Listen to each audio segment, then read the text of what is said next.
यूहन्ना का प्रकाशित वाक्य, दूसरा अध्याय, पहली आयत। इफिसुस की कलीसिया के दूत को यह लिख कि जो सातों तारे अपने हाथ में लिए हुए है और सोने की सातों दीवटों के बीच में फिरता है, वह यह कहता है। पहले अध्याय में यीशु के लिए कहा गया है, वह सातों तारों को हाथ में लिए हुए और सात सोने के दीपदानों के बीच में चलता है। आप देखेंगे कि उसका संदेश इसी विवरण से संबंधित है। अब यह हमें इफिसुस की ओर ले जाता है। इस पर ध्यान देना है कि इसमें से प्रत्येक कलीसिया कलीसियाई इतिहास के एक एक युग का प्रतिनिधित्व करती है, और आप देखेंगे कि यह कलीसिया के इतिहास में ठीक बैठता है। जब हम इन सात कलीसियाओं को दिए हुए संदेश पर आज ध्यान देंगे, तब हम इन युगों की चर्चा भी करेंगे। ये सात कलीसियाएं आज अस्तित्व में हैं। इस स्थिति में आप पाएंगे कि हालात आज की कलीसियाओं से संबंधित है। वे तब और आज दोनों समय विद्यमान हैं। वे उन सात कलीसियाओं को 10 समय दिए गए थे और आज वे प्रासंगिक हैं, परंतु वास्तव में उनकी ऐतिहासिक व्यावहारिकता भी है, जिनको हम आगे चलकर देखेंगे। इफिसुस की कलीसिया को, मैं तेरे कार्यों को जानता हूं, यह वह प्रत्येक कलीसिया से कहता है, और तेरा परिश्रम और तेरा धीरज। पहले अध्याय में यूहन्ना अपने आप को पतमुस द्वीप पर अपनी परिस्थिति को यीशु की गवाही का परिणाम बताता है और कहता है कि राज्य में क्लेश सहने और धीरज धरने में वह उनका भाई है। प्रथम शताब्दी के अंतिम समयों में उन्होंने महसूस किया कि यीशु का आना इतना शीघ्र न होगा जितना वे आरंभ में सोचते थे कि होगा। उन्हें यह आशा थी कि प्रभु यीशु शीघ्र ही लौटेगा और अपने राज्य की स्थापना करेगा। कई प्रकार की अफवाहें चल रही थी कि प्रभु ने यूहन्ना से प्रतिज्ञा की थी कि जब तक राज्य की स्थापना न हो ले, वह न मरेगा। अपने सुसमाचार के अंतिम अध्याय में यूहन्ना ने बताया कि ऐसा नहीं है। यीशु ने यह नहीं कहा था। यीशु ने पत्रस से कहा था कि वह किस प्रकार सुसमाचार के लिए शहीद होगा। यूहन्ना की ओर इशारा करके उसने पूछा था, परंतु इसका क्या होगा? यीशु ने कहा, यदि मैं चाहूं कि वह मेरे आने तक जीवित रहे तो तुझे क्या? तू मेरे पीछे हो ले। तू पतरस का ध्यान रख, मैं यूहन्ना का रखूंगा। और बहुत से लोग यह भी कहते थे कि प्रभु ने कहा है यूहन्ना नहीं मरेगा। यूहन्ना ने कहा कि प्रभु ने यह नहीं कहा था। उसने कहा था, यदि मैं चाहूं तो मेरे आने तक वह जीवित रहे। परंतु पतरस अपनी पत्री में लोगों को प्रोत्साहन देता है कि वे प्रभु के आगमन के विषय में धीरज धरे। याकूब ने कहा था, भाइयों धीरज धरो, अपने जीवनों को प्रभु में स्थिर करो, क्योंकि परमेश्वर पूरे फल की प्रतीक्षा में है। इस राज्य की प्रतीक्षा धीरज के साथ करना अति आवश्यक है। इसलिए कलीसिया धीरज धर राज्य की प्रतीक्षा कर रही है, और राज्य के लिए हमारी धीरजपूर्ण प्रतीक्षा के कारण लोग कहते हैं, इसके आने की प्रतिज्ञा कहाँ रही? जगत तो ज्यों का त्यों ही चल रहा है, कुछ भी अंतर नहीं हुआ। भलाई की तो सदा बुराई से लड़ाई रहती ही है, और 1897 के अखबारों में और आज के अखबारों में ज्यादा फर्क नहीं है। सारे समय ऐसे ही चले आ रहे हैं। राज्य की प्रतीक्षा कहाँ रही? जब से हमारे पूर्वज सो गए, तब से वैसा ही चल रहा है जैसा आरंभ से था। तो धीरज के साथ परमेश्वर के राज्य की प्रतीक्षा करना, जैसे प्रभु धीरज के साथ समय के पूरे फल की प्रतीक्षा में है, बड़ा कठिन है। दूसरी आयत, मैं तेरे कामों, परिश्रम व धीरज को जानता हूं, और यह कि तू बुरे लोगों को देख नहीं सकता। उसका अर्थ यह हुआ कि उन्हें भले विवेक का वरदान प्राप्त था। कलीसिया की एक समस्या यह है कि दुष्टता उसमें वास करती है। परमेश्वर के राज्य के दृष्टांतों में यीशु ने कहा कि ऐसा होगा। बीज भिन्न प्रकार की भूमि पर गिरेगा, और कलीसिया की असामान्य वृद्धि एक राई के दाने के समान होगी। छोटा बीज बड़ा वृक्ष बन जाएगा। असामान्य वृद्धि, और आकाश के पक्षी आकर उसके डालियों में बसेरा लेंगे। बहुत से दुष्ट पक्षी कलीसिया के डालियों में बस गए हैं। बहुत से गंदे पक्षी कलीसिया में। एक स्त्री ने 3 पसेरी आटे में खमीर मिलाया था और वह फैल गया। खमीर उस दुष्टता का चिन्ह है जो सारी कलीसिया में व्याप्त हो रहा है। कलीसिया का इतिहास शर्मनाक हो रहा है। मेरे पास उसके पक्ष में विवाद नहीं है। मैं कलीसियाई इतिहास के पक्ष में नहीं बोल सकता। कलीसिया के इतिहास से मैं लज्जित हूं। मैं जब भी कॉलेज के कक्षा में पढ़ाने जाता हूं, तब मैं कितनी बार कलीसियाई इतिहास में चुनौती पाता हूं। मैं सदैव यही कहता हूं कि उसके पक्ष में बोलने को मेरे पास कुछ नहीं है। कलीसिया का इतिहास सड़ गया है। कलीसिया के इतिहास के पक्ष में मेरे पास कुछ नहीं। मैं यीशु और उसमें भरे बिंबास के और सरल सुसमाचार जैसा यीशु ने सिखाया चेलों को, उसके पक्ष में बोलता हूँ। परंतु कलीसिया को क्या हो गया, इसके पक्ष में कोई बहाना मेरे पास नहीं है। बस केवल क्षमा मांग सकता हूँ। ये सच्ची मसीहियत का प्रतिनिधित्व नहीं करती जैसा यीशु मसीह ने सिखाया। परमेश्वर जो हमसे चाहता है वह यह है कि हम उसके सच्चे एवं विश्वास योग्य साक्षी बने रहें। तू उन्हें नहीं सह सकता जो दुष्ट है। इफिसुस की कलीसिया में शोध शक्ति थी और वह देह स्वस्थ होती है जो अपने तंत्र में से विष को निकाल सके। यदि कलीसिया विष को बर्दाश्त करना आरंभ कर दे तो वह मर जाएगी। यदि आपकी देह इतनी क्षीण हो जाए कि वह विष को हटा न सके तो मृत्यु शीघ्र आएगी। ये आवश्यक है कि एक स्वस्थ देह अपने अंदर से विष को लगातार बाहर निकालती रहे। तीसरी आयत, और तू धीरज धरता है और मेरे नाम के लिए तू दुख उठाते उठाते थका नहीं। उन्होंने यीशु के नाम में परिश्रम किया था। और आगे लिखा है, और मेरे नाम के लिए तू दुख उठाते उठाते थका नहीं। और वे इन सब कामों व प्रयत्नों में लगे थे। वह एक अति सक्रिय कलीसिया थी। सारी कमेटियां अपना अपना काम ईमानदारी और मेहनत से करती थी। चौथी आयत, पर मुझे तेरे विरुद्ध यह कहना है कि तूने अपना पहला सा प्रेम छोड़ दिया है। तो परमेश्वर की वास्तविक इच्छा उनके क्रियाकलाप नहीं परंतु अपने लोगों के साथ प्रेम का संबंध था। आज भी परमेश्वर आपसे यही चाहता है। परमेश्वर आपके साथ एक प्रेम का संबंध चाहता है। कई बार हम परमेश्वर से सीधी संगति रखने के बजाय अपने क्रियाकलापों एवं परिश्रम में फंसे रहते हैं। अपने को उसके लिए व्यस्त बनाने के स्थान पर वो चाहता है कि आप शांति से बैठकर उसके साथ अपने समय वो प्रेम को बांटें तथा उससे संगति करें। तेरे विरुद्ध मुझे यह कहना है कि तूने अपना पहला सा प्रेम छोड़ दिया है। वह जोश, वो रोमांच जो तुझ में पहले था। परमेश्वर ने इस्राएल से कहा, मुझे तेरा वो प्रेम याद है जो तुझे मुझसे उस समय था जब मेरी संगति तेरे साथ जंगल में हुई थी। तू उस समय कैसे हर समय मेरी बात करता था। आज तुझे क्या हो गया? यीशु कह रहा है, अब मुझे वो पहला प्रेम नहीं मिल रहा।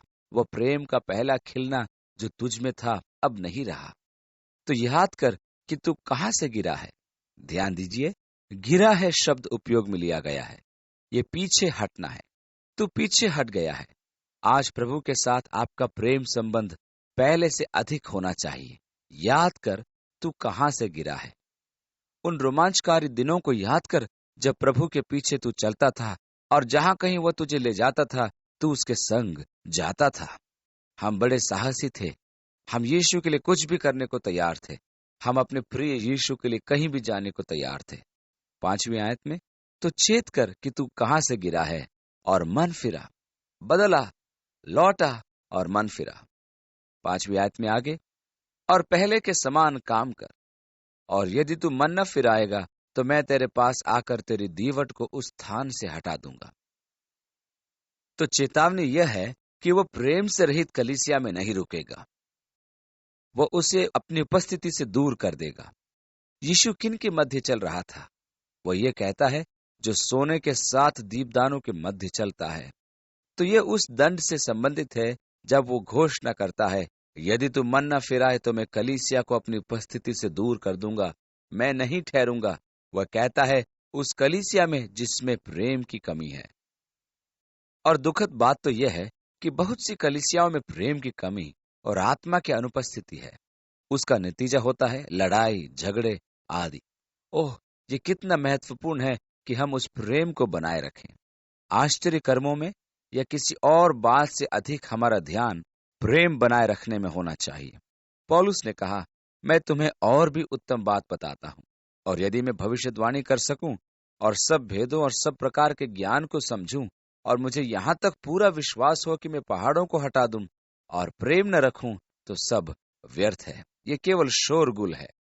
चाहे मेरे पास भविष्यवाणी का वरदान हो या मैं सब ज्ञान प्राप्त कर लूं, पर प्रेम न रखूं तो कुछ भी नहीं। चाहे मैं अपनी देह जलाने के लिए दे दूं और अपना सब कुछ बेचकर गरीबों को बांट दूं और प्रेम न रखूं तो सब निरर्थक है। प्रेम सब कुछ है। उसने कहा, तुमने अपना पहला प्रेम छोड़ दिया। ओह, क्या ही बड़ा कथन है। अच्छा है तू मन फिरा ले, नहीं तो मेरी उपस्थिति जाती रहेगी, मैं वहां नहीं ठहरूंगा। 6 आयत में, पर हां, तुझ में यह बात तो है कि तू निकलइयों के कामों से घृणा करता है, जिनसे मैं भी घृणा करता हूं। निकलइयों के क्या काम है? यूनानी शब्द निकोलस या निकोस व लाओस निकलइयों के लिए शब्द है। निकोस याजक पद है और लाओस सामान्य लोग हैं।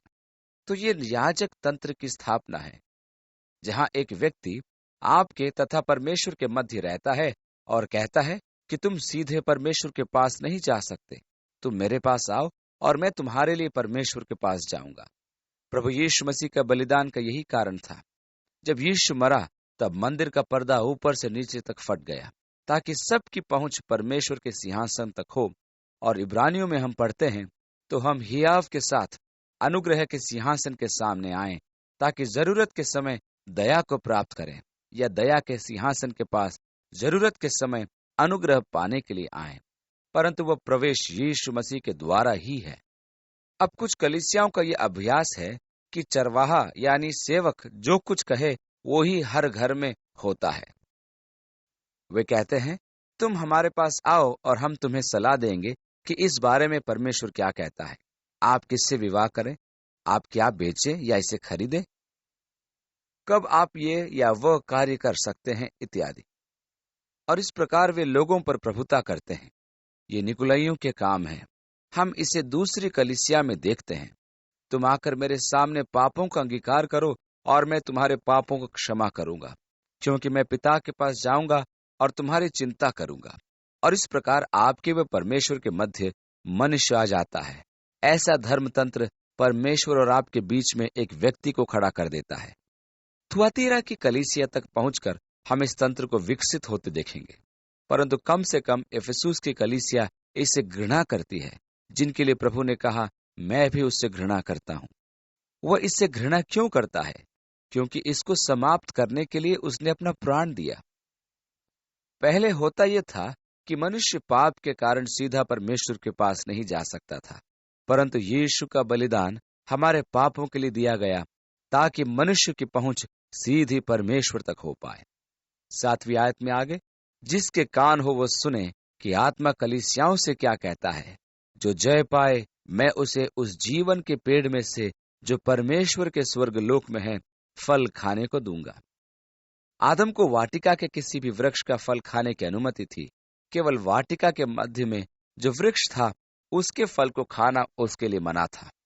आदम के पास विकल्प था। वह जीवन के वृक्ष का फल खा सकता था जो अदन की वाटिका में था, परंतु उसने ज्ञान के वृक्ष का फल खाने का चयन किया। आज हम सब ऐसे ही फैसले लेते हैं जो आदम ने लिया था। हम में से हरेक के लिए जीवन का वृक्ष उपलब्ध है। यीशु मसीह की क्रूस के ज्ञान का फल हमारे लिए उपलब्ध है, परंतु कितनी बार हम बुरे भले के ज्ञान के वृक्ष को ही चुनते हैं। हम बुराई में फंसे रहना चाहते हैं, हम दुष्टता के विषय में जानना चाहते हैं। पर जो जयवंत होता है, मैं उसे जीवन के वृक्ष में से खाने को दूंगा, जो परमेश्वर की स्वर्गीय वाटिका में है। परमेश्वर ने उस वृक्ष को रोपा है। जब आदम को अदन की वाटिका से निकाल दिया गया, तब परमेश्वर ने वाटिका के प्रवेश द्वार पर एक करूब को नियुक्त किया कि उसकी रक्षा करे, कहीं मनुष्य लौटकर जीवन के वृक्ष में से न खा ले और उस पाप की स्थिति में सदा के लिए जीवित रहे। यह सबसे भयंकर बात है जो मनुष्य के साथ हो सकती है। परमेश्वर मनुष्य को उसकी गलती से बचाना चाहता है, परंतु एक दिन हम जीवन के वृक्ष में से खाएंगे। लिखा है, जो जय पाए, जो जीवित है और मुझ पर विश्वास करता है, कभी न मरेगा। यीशु ने कहा, इस प्रकार वो जीवन का वृक्ष है और उसका भागी होना हमें अनंत जीवन देता है। 8वीं आयत, और स्मुरना की कलीसिया के दूत को लिख। इफिसुस की कलीसियाई इतिहास का यह प्रथम युग था जो प्रेरितों की मृत्यु होने तक और प्रेरितों के काम पुस्तक में था। प्रथम शताब्दी के अंत होते होते विश्वासियों का झुकाव औपचारिक धर्म की ओर बढ़ता जा रहा था, जिसके कारण उनमें ठंडापन आ रहा था। स्मिरना की कलीसिया दूसरी व तीसरी सदी की कलीसिया है, जिसने रोमी सरकार से अत्यंत क्लेश व सताव झेला। अंदाजा है कि 60 लाख मसीही इस अंतराल में शहीद हुए। कुछ को सिंहों के सामने डाला गया, लकड़ी में ठोके गए, सैकड़ों को क्रूस दिया गया, जबकि भिन्न भिन्न समयों पर रोमी सम्राटों ने मसीही विश्वास को समाप्त करने के प्रयास किए। ये कलीसिया जो घोर सताव और उत्पीड़न को सह रही थी, उसके लिए यीशु के संदेश का परिप्रेक्ष्य अलग ही था। उनके लिए यीशु का संदेश सांत्वना और आशा का संदेश था। 8वीं आयत में लिखा है, और स्मुरना की कलीसिया के दूत को यह लिख कि जो प्रथम और अंतिम है, जो मर गया था और अब जीवित हो गया है, वो यह कहता है कि, याद रखिए कि वह अपना वर्णन किस प्रकार करता है। जो प्रथम और अंतिम है, जो मर गया था और अब जीवित हो गया है। वे भौतिक रूप से दरिद्र थे पर आत्मिक रूप से धनी थे। 9वीं आयत में, और जो अपने आप को यहूदी कहते हैं और है नहीं पर शैतान की सभा हैं, उनकी निंदा को भी जानते हो। जब यीशु अपने युग के धार्मिक अगुओं के आमने सामने होता था, तब वे कहते थे, हमारे पास पिता इब्राहिम है। इस बात पर यीशु उनसे कहता था, यदि इब्राहिम तुम्हारा पिता था तो तुम्हें मुझ पर विश्वास करना होगा, क्योंकि इब्राहिम मेरे दिल को देखने का आनंद संजोए था और उसने देखा भी। वे कहने लगे, तुम्हारे कहने का अर्थ क्या है? क्या इब्राहिम ने तुम्हें कभी देखा है? तू 50 वर्ष की आयु का भी नहीं है, क्या बकवास करता है? यीशु ने कहा, इससे पहले कि अब्राहम था, मैं हूं। इस बात पर उन्होंने उसे पथराव करने के लिए पत्थर उठा लिए। यीशु ने उनसे कहा, मैं अपने पिता से हूं, और यदि तुम भी मेरे पिता के होते तो मुझे जान लेते, परंतु तुम तो अपने पिता शैतान के हो। यीशु किससे ये कह रहा था? धार्मिक अगुओं से और फरीसियों से। यहां भी वह उन्हीं के बारे में कह रहा है। मैं उन्हें जानता हूं जो ये कहते हैं कि यहूदी हैं, परंतु सत्य तो यह है कि यहूदी नहीं है। प्रेरित पौलुस कहता है कि वे सब जो व्यवस्था के विश्वासी हैं, धर्मी नहीं ठहरेंगे। खतना वास्तव में एक बाहरी चिन्ह ही नहीं, वह मन का परिवर्तन है। ये मन में होने वाली घटना है, न कि मात्र बाहरी प्रदर्शन। उनमें से अधिकांश जन व्यवस्था के बाहरी पालन में आस्था रखते थे, परंतु जो वास्तविक प्रभाव था वो मन से संबंधित था। यीशु ने सत्य को पर्वतीय उपदेश के 5वें अध्याय में उजागर किया। उसने कहा, यदि तुम्हारी धार्मिकता फरीसियों और शास्त्रियों से अधिक न हो तो तुम स्वर्ग के राज्य में प्रवेश नहीं पाओगे। क्योंकि तुमने सुना कि कहा गया है, तू हत्या न करना, परंतु मैं तुमसे कहता हूं कि यदि तू अपने भाई से घृणा करे तो तूने अपराध किया। तुमने सुना कि कहा गया, तू व्यभिचार न करना, परंतु मैं तुमसे कहता हूं कि यदि तुमने किसी स्त्री पर बुरी नजर डाली तो तुम अपराध के दोषी हो। व्यवस्था वास्तव में आत्मिक है, जिसका संबंध मन के विचारों से है, न कि शारीरिक कार्यकलापों से। परमेश्वर आपके मन को देखता है, आपके शारीरिक कार्यों को नहीं। क्या परमेश्वर का प्रेम आपके मन में राज करता है? इसी को देखा जाता है। क्या परमेश्वर के लिए आपका प्रेम सच्चा है, या आप रीति रिवाज एवं संस्कारों के अधीन हैं? मैं उनको जानता हूं, उनकी निंदा को जानता हूं, जो कहते हैं कि वे यहूदी हैं पर हैं नहीं। वे शैतान के आराधनालय के हैं, क्योंकि वे यीशु मसीह के विरोधी हैं। वे परमेश्वर के पुत्र यीशु मसीह का विरोध करते हैं। 10वीं और 11वीं आयतों में, जो दुख तुझको झेलने होंगे उनसे मत डर, क्योंकि देखो शैतान तुम में से कितनों को जेल खाने में डालने पर है, ताकि तुम परखे जाओ, और तुम्हें 10 दिन तक क्लेश उठाना पड़ेगा। प्राण देने तक विश्वासी रहे तो मैं तुझे जीवन का मुकुट दूंगा। जिसके कान हो वो सुन ले कि आत्मा कलीसियाओं से क्या कहता है। जो जय पाए उसको दूसरी मृत्यु की हानि न पहुंचेगी। उनसे मत डरो जो शरीर को नाश कर सकते हैं, और उसके बाद उनकी कुछ शक्ति नहीं, परंतु उससे डरो जो देह के मरने के बाद भी शक्ति रखता है कि तुम्हें नरक में डाले। हाँ, मैं तुमसे कहता हूं, उससे डरो। वे आपकी देह को मार सकते हैं, इसके लिए चिंता मत करो। आप पर दूसरी मृत्यु का प्रभाव नहीं होगा।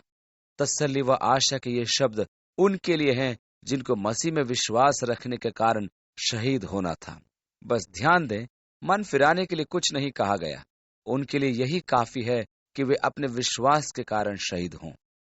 बुक ऑफ मार्टियर्स नामक एक विश्वविख्यात पुस्तक है, जिसमें शहीदों की कहानियां संग्रहित है। और स्मुरना की कलीसिया को और अच्छी तरह समझने के लिए मैं चाहूंगा कि आप उस पुस्तक को पढ़ें। 12वीं आयत में लिखा है, परगिमुन की कलीसिया के दूत को लिख। अब ये कॉन्स्टेंटाइन के अधीन राजकीय कलीसिया का प्रतीक है। वहां लिखा है, जिसके पास दो धारी तलवार है वह यह कहता है, और उसके मुंह से तेज दो धारी तलवार निकलती, यह परमेश्वर का वचन है जो दंड देता है। मैं ये तो जानता हूं कि तू वहां रहता है जहां शैतान का सिंहासन है। शैतान का सिंहासन कहाँ है? वह संसार में है। यह वह कलीसिया है जो संसार में रहना चाहती थी। यह एक कलीसिया थी जो सांसारिक तंत्र से जुड़ना चाहती थी। कलीसिया का सरकारी तंत्र, कानूनी धार्मिकता, कानूनी धार्मिक मुद्दे, ये नहीं हो सकता। विश्वास तो हृदय से आता है। आप ऐसे नियम नहीं बना सकते जो लोगों को धर्मी बना दे या धर्मी जीवन जीने पर विवश करे। ये तो मनुष्य के मन में परमेश्वर की आत्मा का कार्य है। यह वह कलीसिया है जो संसार में जीना चाहती है। मैं जानता हूं कि तू कहाँ रहता है जहां शैतान का सिंहासन है। और 13वीं आयत में आगे लिखा है, और मेरे नाम पर स्थिर रहता है और मुझ पर विश्वास करने से उन दिनों में भी पीछे नहीं हटा, जिससे मेरा विश्वास योग्य साक्षी अंद्रियास तुझ में उस स्थान पर घात किया गया जहां शैतान रहता है। पर मुझे तेरे विरुद्ध कुछ बातें कहनी है, क्योंकि तेरे वहां कितने तो ऐसे हैं जो बिलाम की शिक्षा को मानते हैं, जिसने बालाक को इजरायलियों के आगे ठोकर का कारण रखना सिखाया कि वे मूर्तों के बलिदान खाएं और वे विचार करें। बालाक की शिक्षा और मूर्ति पूजा परमेश्वर के लोगों के मध्य भी थी, और कलीसिया युग में इस समय पर यीशु व मरियम तथा प्रेरितों, संत व मूसा आदि के चित्र बनने लगे थे। उन्होंने कला व प्रतिमाओं आदि को कलीसिया में प्रवेश दिया, और ये कलीसियाई ढांचे का भाग बन गई। परमेश्वर की आराधना में प्रतिमाओं का प्रयोग बिलाम की शिक्षा थी। परमेश्वर की आराधना वचन के अनुसार नहीं थी। यीशु ने यूहन्ना 4:24 में कहा, परमेश्वर आत्मा है और उसके आराधक उसकी आराधना सत्य व आत्मा में करे। किसी ने कहा, मैं समुद्र तट पर जाता हूं और मैं समुद्र तट पर परमेश्वर की आराधना करता हूं। मुझे आप पर विश्वास है। मैं पर्वत पर जाकर परमेश्वर की आराधना करता हूं, मैं भी करता हूं। परमेश्वर आत्मा है, उसके आराधक आत्मा व सच्चाई से उसकी आराधना करें। परमेश्वर की आराधना के लिए हम एक भवन तक सीमित रहने की जरूरत नहीं। हम परमेश्वर की आराधना सब स्थानों पर कर सकते हैं, क्योंकि परमेश्वर आत्मा है। तो यहाँ कितने तो ऐसे हैं जो निकलइयों की शिक्षा को मानते हैं। और इस प्रकार हम पाते हैं कि कलीसियाई इतिहास के इस समय में पेशेवर सेवकाई की स्थापना हुई, अर्थात याजकों की, कि वे विश्वासियों पर शासन करें। और यहाँ परमेश्वर फिर कहता है, तो मन फिरा, नहीं तो मैं तेरे पास शीघ्र आकर अपने मुख की तलवार से उनके साथ लड़ूंगा। उसके वचन के द्वारा उन पर दंड आएगा। और 17वीं आयत में, जिसके कान हो वो सुन ले कि आत्मा कलीसियाओं से क्या कहता है। जो जय पाए उसको मैं गुप्त मन्ना में से दूंगा, और उसको एक श्वेत पत्थर भी दूंगा, और उस पत्थर पर एक नाम लिखा हुआ होगा जिससे उसके पाने वालों के सिवाय और कोई न जानेगा। श्वेत पत्थर स्वीकृति का और काला पत्थर अस्वीकृति का पत्थर होता था। मैं उन्हें श्वेत पत्थर दूंगा, मैं उन्हें ग्रहण करूंगा, मैं ग्रहण करूंगा और उन्हें एक नाम दूंगा जिसे उनके सिवाय और कोई न जानेगा। 18वीं आयत में, अब थुआतीरा की कलीसिया के दूत को लिख। ये रोमन कैथोलिक कलीसिया के धर्म तंत्र से जुड़ी हुई है। यदि आप कैथोलिक कलीसिया के पृष्ठभूमि से हैं तो मुझे माफ करें, क्योंकि जब हम सरदीस की कलीसिया के बारे में पढ़ेंगे तब हम प्रोटेस्टेंट कलीसिया को भी नहीं छोड़ेंगे। प्रभु के पास थुआतीरा और पिरागमुन की कलीसिया के लिए कहने को 2 शब्द अच्छे तो थे, परंतु सरदीस की प्रशंसा में उसके पास कहने को कुछ भी नहीं है। रुके रहिए, हम शीघ्र उस पाठ पर आने वाले हैं। कलीसियाओं को दिए गए यीशु के संदेश में सबको चोट पहुंचाने के लिए कुछ न कुछ तो है, यहां भी है। मेरे विचार में अपना मुंह ढांप कर यह कहना उचित नहीं। नहीं, ऐसा नहीं, यह तो बहुत बुरी बात है। आपको न्याय नहीं करना चाहिए। यदि कहीं चूकने वाली बात है तो मैं चाहता हूं कि परमेश्वर हमें दिखाए, अर्थात वो कार्य हम कर रहे हैं, यदि उसमें कोई भूल चूक है तो परमेश्वर उसे प्रकट करे। मैं अंधा बना नहीं रहना चाहता। मैं धर्म में अंधा बनकर यह नहीं कहना चाहता, नहीं, हमारे पास और कोई रास्ता नहीं है, हम तो ऐसे ही करते आए हैं। इस तर्क पर मैं विश्वास नहीं करता। भजन 139 के 23वें पद में दाऊद क्या कहता है? हे यहोवा, मुझे जांच कर जान ले, मुझे परख कर मेरी चिंताओं को जान ले, और देख कि मुझ में कोई बुरी चाल है कि नहीं, और अनंत के मार्ग में मेरी अगुवाई कर। यही तो मैं चाहता हूं। मैं अपना मन कठोर करके अपने रीति रिवाजों और प्रथाओं का पालन करना नहीं चाहता कि पवित्र आत्मा की आवाज सुनने के लिए मुझे तकलीफ हो। जिसके पास कान हो वो सुन ले कि पवित्र आत्मा क्या कहता है, प्रभु मुझसे क्या कह रहा है। और यदि मेरी शिक्षाओं में या मेरे जीवन में या मेरे जीवन के किसी पहलू में यदि कोई चूक हो गई है या पथ भ्रष्ट व्यवहार मुझ में है, तो मैं खुले दिल से चाहता हूं कि परमेश्वर उसे मेरे मन में व्यक्त करे और मुझ पर प्रकट करे। मैं इतना अधिक सिद्धांतवादी या धर्म का अंधा नहीं बनना चाहता कि मैं अपने ही कमियों को भूल जाऊं। थुआतीरा के कलीसिया के दूत को यह लिख, 18वीं आयत में, परमेश्वर का पुत्र जिसकी आंखें आग की ज्वाला की नाई और जिसके पांव उत्तम पीतल के समान हैं। धर्मशास्त्र में जहां भी आप पीतल के बारे में पढ़ते हैं तो ये अवश्य जान ले कि पीतल एक धातु है जो न्याय का प्रतीक है। जल का वो पात्र जिनमें याजक स्नान करते थे वह पीतल ही का बना हुआ था। मूसा ने पीतल का सांप बनाकर उठाया था। ये धातु परमेश्वर के न्याय का प्रतीक है। इसलिए वो कहता है, जिसकी आंखें आग की ज्वाला की नाई। आग को परमेश्वर का शोधक न्याय कहा गया है, अर्थात आग के द्वारा तपा और शुद्ध किया हुआ। 19वीं आयत में, मैं तेरे काम और प्रेम और विश्वास और सेवा और धीरज को जानता हूं। ये कैथोलिक कलीसिया के मुख्य उद्देश्य हैं, प्रेम, विश्वास, सेवा और काम और धीरज। उनके पास भले कामों का भंडार है। कैथोलिक चर्च में तो कुछ ऐसे नेक और अच्छे मनुष्य हैं जिनको मैं बहुत सराहता हूं। मदर तेरेसा एक असामान्य महात्मा थी। वचन ऐसे मनुष्यों के विषय में नहीं कह रहा है। परमेश्वर के पास अपने जय पाने वाले लोग हैं। ये आम तौर पर धर्मतंत्र से संबंधित है। 20वीं आयत में, पर मुझे तेरे विरुद्ध यह कहना है कि तू उस स्त्री इजबेल को रहने देता है जो अपने आप को भविष्यद्वक्तिन कहती है और मेरे दासों को व्यभिचार करने और मूर्तों के आगे बलिदान खाने को सिखलाकर भरमाती है। देखिए, यहाँ फिर से मूर्ति पूजा आ गई, अर्थात चित्रों की उपासना या मूर्तियों के सामने मत्था टेकना या उनसे याचना करना। 21वीं आयत में, मैंने उसको मन फिराने के लिए अवसर दिया, पर वह अपने व्यभिचार से मन फिराना नहीं चाहती। देख, मैं उसे खाट पर डालता हूं और जो उसके साथ व्यभिचार करते हैं, यदि वे भी उसके कामों से मन न फिराएंगे तो उन्हें बड़े क्लेश में डालूंगा। यहाँ सबसे पहले तो यह संकेत है कि कैथोलिक चर्च मसीह के फिर से आने तक रहेगा, क्योंकि यहाँ उन्हें महाक्लेश भोगने की भविष्यवाणी है। इफिसुस की कलीसिया को ऐसा कुछ भी नहीं कहा गया था। यह कलीसिया पहली शताब्दी की कलीसिया थी। स्मुरना की कलीसिया दूसरी और तीसरी शताब्दी की कलीसिया थी। राजा कॉन्स्टेंटाइन के कलीसिया में आ जाने के बाद इसका विभाजन हो गया और यह पूर्वी तथा पश्चिमी कलीसिया में विभाजित हो गई। आज इस विशाल धर्मतंत्र का विकास हो गया है और यदि वे मन नहीं फिराएंगे तो उन्हें महाक्लेश से गुजरना होगा। इसमें तर्क की क्या बात है? यदि वे मन फिरा लेंगे तो वे महाक्लेश से बच जाएंगे। कहने का अर्थ यह है कि मन फिराव न करने के कारण महाक्लेश उनके लिए दंड होगा। दूसरे शब्दों में, मन फिराव महाक्लेश से मुक्ति दिलाएगा। 23वीं आयत में लिखा है, और मैं उसके बच्चों को मार डालूंगा और तब सब कलीसिया जान लेगी कि हृदय और मन का परखने वाला मैं ही हूं और तुझ में से हर एक को उसके कामों के अनुसार बदला दूंगा। हे प्रभु, ऐसा मत कर।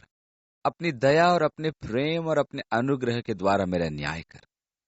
आगे लिखा है 24वीं आयत में, पर तुम थुआतीरा के बाकी लोगों से जितने शिक्षा को नहीं मानते और उन बातों को जिन्हें शैतान की गहरी बातें कहते हैं नहीं जानते, यह कहता हूं कि मैं तुम पर और बोझ न डालूंगा।